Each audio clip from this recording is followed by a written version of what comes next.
G'day, welcome to part 3 of Splitsy's Space Engineers Survival Series. This video is going to be looking at ways to improve upon the mining vessel we built during the last video. The most obvious way we could improve things would be to actually give it some style, but that's something very personal, so I'm going to leave that up to you. One of the downsides of mining on planets is that you never just get the ore. There's always an awful lot of stone or ice or something else you need to get through in order to reach it. Even using the right-click mining method doesn't deal with all of that rubbish, so if you're like me, after just a few trips down your mine, you're going to end up with an enormous pile of unwanted stone in your station's cargo storage. So, how can we deal with it? A somewhat painful but effective way of dealing with this is to manually extract the stone and dump it from your suit's inventory. This is useful at a pinch, but not what we want to be doing all the time.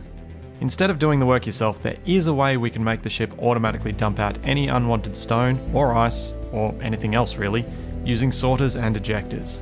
You do need a few ejectors to make this as fast as the manual way I described, but even with 1 or 2 of them running constantly, your stone load will be dramatically reduced. To set this system up, we need access to an available small inventory port. As we did in the previous tutorial, let's set up our G menu hotbar. Add the small conveyor blocks, the sorter block, and the ejector block.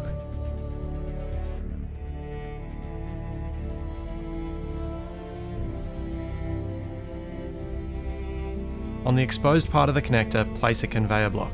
The reason we're placing this is to keep the rest of the system nice and close to the ship, so it isn't easily damaged by scraping the walls of your mine shaft.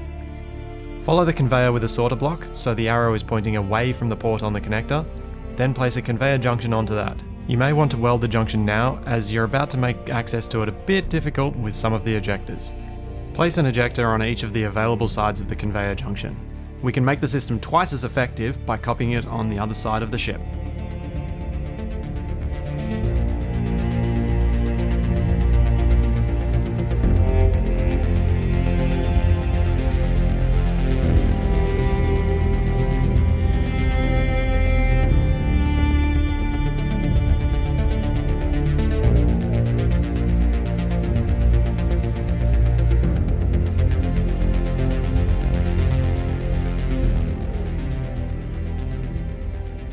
Once those blocks are finished, we can jump into the cockpit and set them up.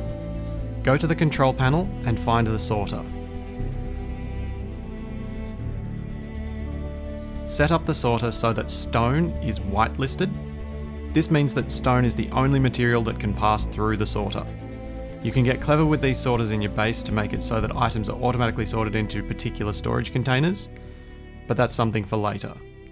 The default is blacklist, so change that to whitelist, then scroll through the list to find stone and add it to your whitelist. Then enable drain all on the sorter. Repeat this setup with the sorter on the other side of the ship and you'll be good to go.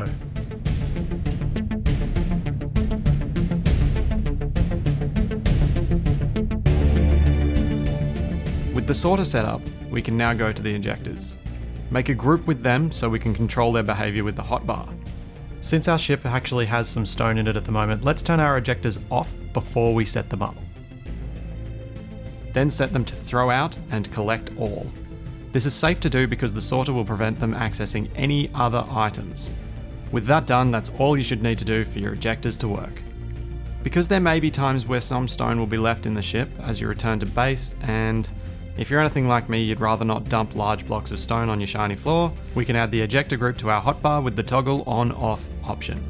This way, they'll only poop out stone when you want it to, such as when you're dive bombing something.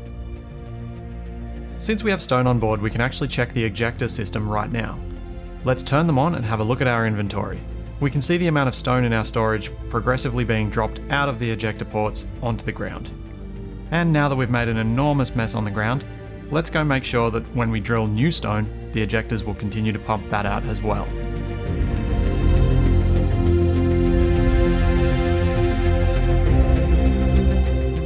We can quickly test that our ejector setup works by mining some stone from the surface. As you can see, the ejectors are dumping out the stone pretty much as fast as the drills can collect it, so I'd say this system is pretty much perfect for what we need. And now that our mining ship is set up to be efficient, let's go make a spot for the mining ship to connect to our lander.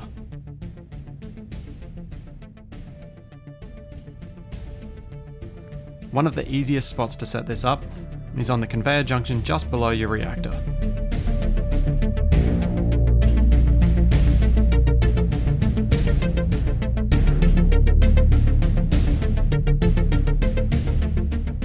Grind through the walls and then attach conveyor tubes like a chimney stack with a connector on top.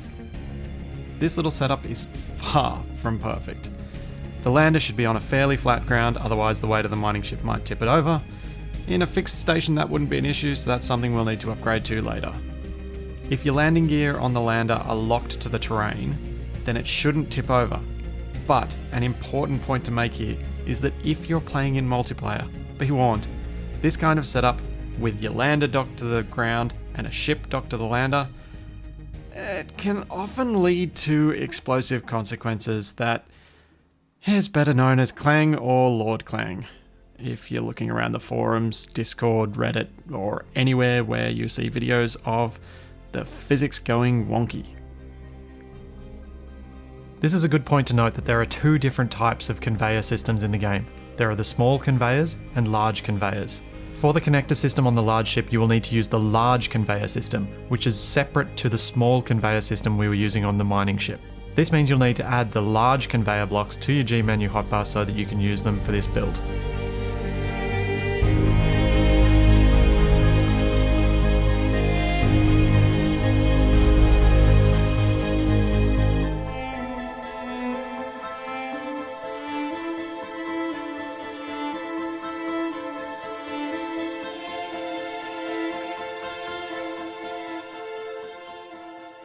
With our little connection added, we can test out the mining ship on some ore and then the base connection. Head back down your mineshaft and begin mining. If you're picking up stone, you should start to see it drop out of the ejectors, while the ore should be staying nicely in the ship where you want it. Once your ship is full of ore, fly up and over to your new base connector, and once it turns green, press P to lock onto the connector. To make your landing easier, as it can be quite challenging to line these things up right, make sure you use the Alt key to free look around your ship so that you can line things up from multiple directions. With much larger ships, you may consider adding in cameras specifically for docking so that you can line them up nicely with your base's connector. That's a bit more advanced than we want to do here, so let's just use the free look third-person camera for now. With the connectors turning yellow, that means you're ready to press that P key to lock your ship down. You can then transfer your ore from your mining ship directly into your refinery. A note with the inventory screen, the white text indicates systems directly connected to the ship you are piloting or connected to the access point you are using. Other colours indicate systems you are accessing via a connector setup. With this sort of mining setup, you should be able to fill your coffers with all sorts of goodies and build bigger and better things. Maybe your first stop should be a mining ship that actually has some degree of style to it, but that's up to you. The next video will be looking at a very simple setup for a wheeled vehicle, so you can cruise around with style. See you then.